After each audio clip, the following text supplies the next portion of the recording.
Welcome to the Superdry podcast.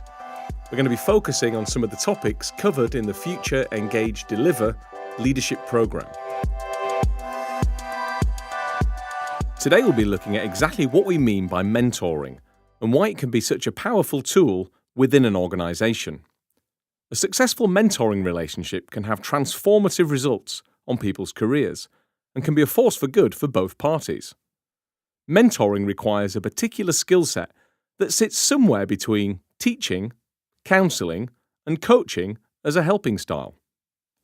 At one end of the scale, a teacher tells you exactly what to do. At the other end, a counsellor listens and doesn't really give any advice or input. The grey area often appears between the role of a coach and that of a mentor.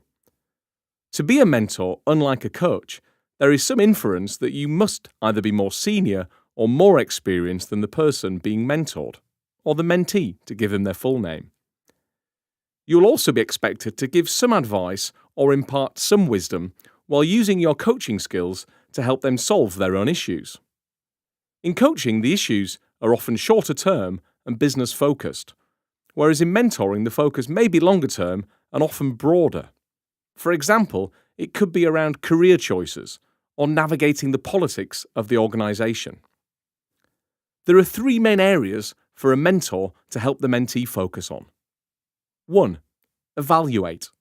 To help them really understand their strengths and any potential weaknesses or blind spots. Helping them to understand exactly where they're starting from is key to beginning the mentoring relationship.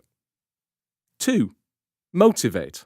To really encourage and coach them to work on the areas that they've identified. To help them to set goals of exactly what they'd like to get from the relationship. And ultimately, this should always come from them. And 3. To facilitate. To use your network to open doors that might not otherwise open for them. To potentially introduce them to other people who could help them to reach their goals. Ultimately, mentoring works for some people, but not for everyone. So if you think you'd like to get involved in mentoring, why not speak to the HR team and see if you could be one of the people really making a difference?